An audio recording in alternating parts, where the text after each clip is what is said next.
Now, before you start your rainwater collection system, there's a few things that you should be aware of, because there are so many different opinions and ways of doing things online, but really this is to break it down and make it super simple for you so that you can decide the best option for your setup.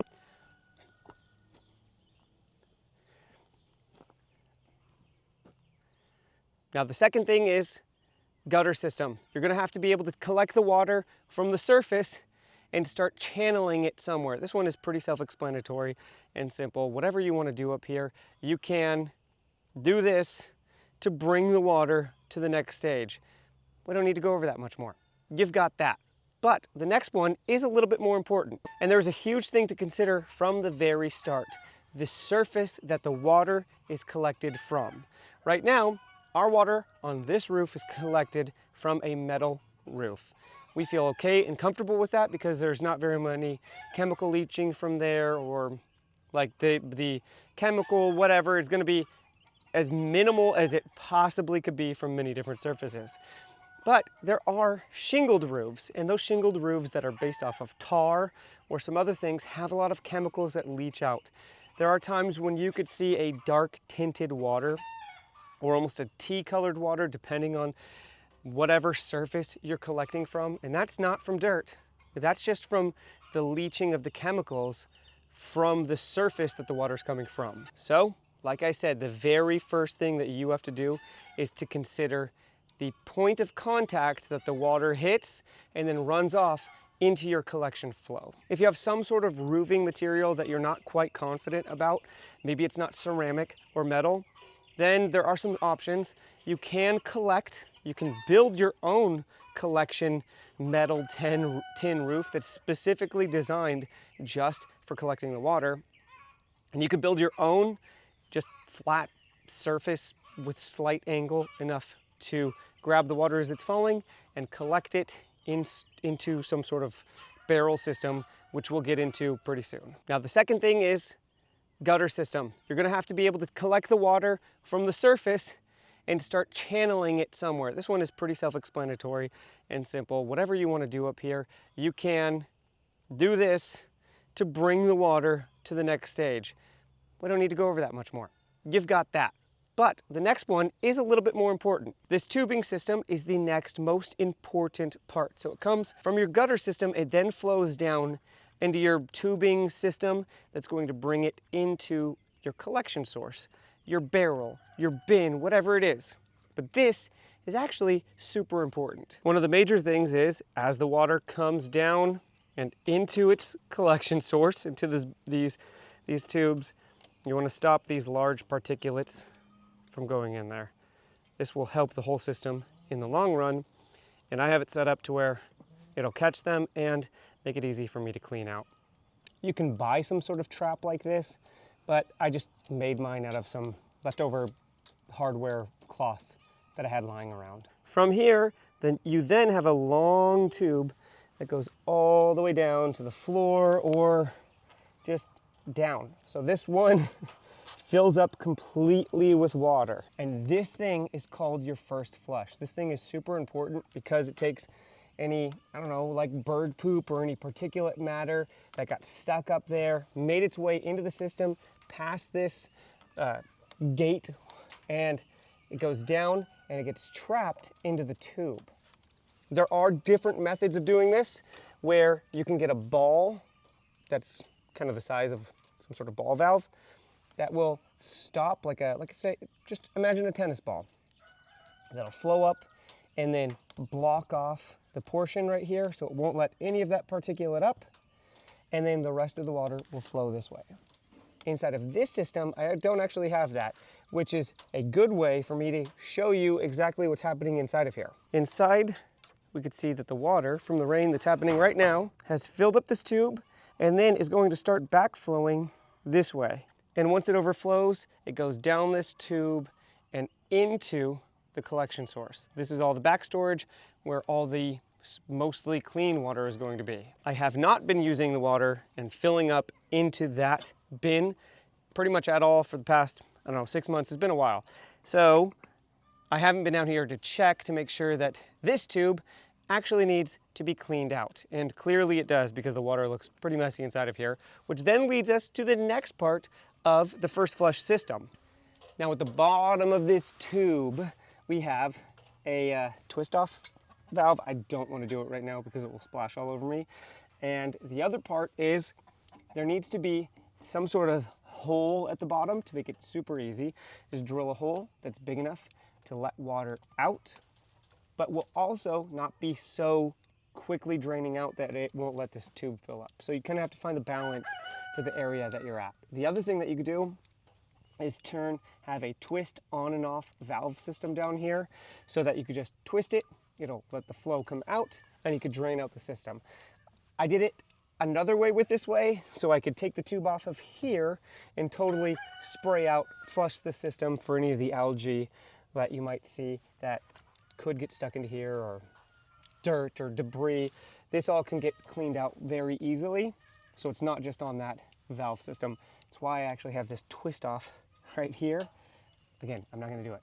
These 275 gallon IBC totes are something that I can find for pretty cheap in my area. And that's because we have a candy factory somewhat close to us. So most of everything that I get out of here, these are used, and I can be almost guaranteed, as long as I can trust the people that are giving them to me, which I do, that this is pretty much just sugar water that was inside of here.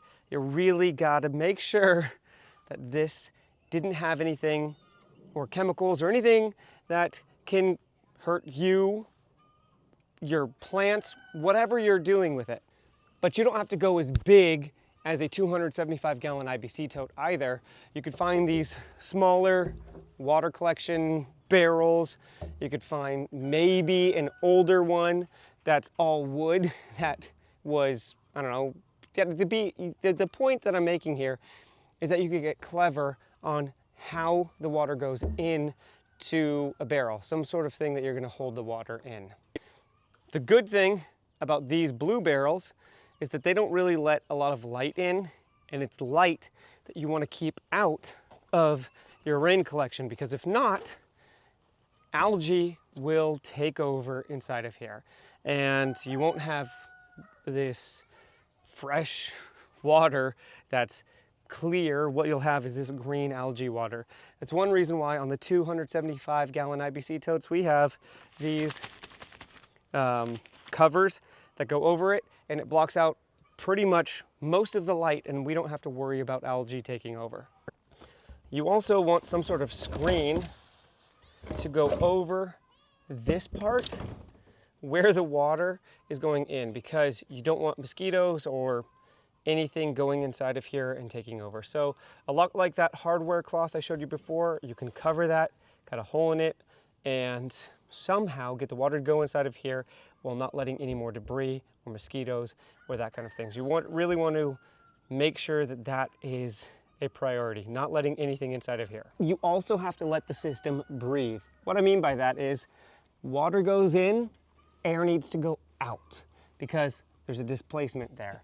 So when you have some sort of cap on there, most of mine there's a hole, the tube goes down and lets the water in, and that works out fine. But I have to have the cap twisted off slightly so that the amount of water that goes in can push out the air from the inside.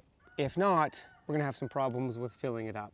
But at this point now, we need to get the water out of the barrels, out of our collection source, and over to the spot that we want to use it at. Now on these blue barrels, you can get a kit where you can cut a hole and put a turn on and off valve underneath where you can put a hose connected to here and get your water out that way. You can also get a kit to where you can do the same thing if this barrel is on its side lying down. You can get a valve to go in and out of here or here, and you can also fill it up from the opposite side. So if you're filling it up from here, you can drain it from here. It's kind of an option in what you want to do with it. These 275 gallon IBC totes do have an on and off valve here, but I don't like using them because if this goes and breaks for any reason, that means I have to get an entire new tote, and I don't want to spend more money on it. I find the connection that goes here, you have to look at how many rings are around your valve and you can buy, it's just a twist-on cover right here, and then you could put an on and off valve after that. So there's a plastic piece that goes here, then it will transfer this big hole into the regular hole size for your hose. Then it's easy enough. You can buy tubing and piping and connect to that on and off valve, or you could just then it's easy enough. You can do tubing and piping to connect to that on and off valve to bring the water source maybe much further away if you have a gravity fed system. Or you could just go straight from your water hose. Let's say your garden is directly next to this, then you don't have to do too much and you can just water straight from there. One of the biggest problems I see though is water pressure. I luckily have a hill that I collect most of my water from, and it all goes downhill. So my water pressure, depending on where I'm collecting my water from, up on my hill, and the water source is up on the hill, or on the bottom of the hill, I will have different water outputs. Where we're at right now, my water pressure amount coming from this IBC tote would be very low unless I was much further down in the pasture, where it has a slight elevation change where it's lower down in that direction. Coming from the top of my hill though, well, that changes a lot because the water coming that's collected and stored and comes from up at the top of the hill has a lot higher of a water pressure at the bottom of its source, the one that comes down and out here. Way different. If the water is stored higher, the water pressure will come out higher at the bottom. If it's stored lower, the water pressure will come out lower. There is also a way to pressurize a 275 gallon IBC tote. Same way, it could be a pump system. There's actually a lot of different ways and methods that you can either buy online or maybe even create your own. That can be, without electricity, set up a pump to pressurize this, and so that the air that you're pressurizing it with wants to push the water out. And if you want to get a little bit more fancy, you can get a whole water setup system with quick connects that's pretty much just run strictly off rainwater. All of this system is, if I plug in a hose into here, it will then let the water out and run down or over. As long as it's downhill, it will run to where I want.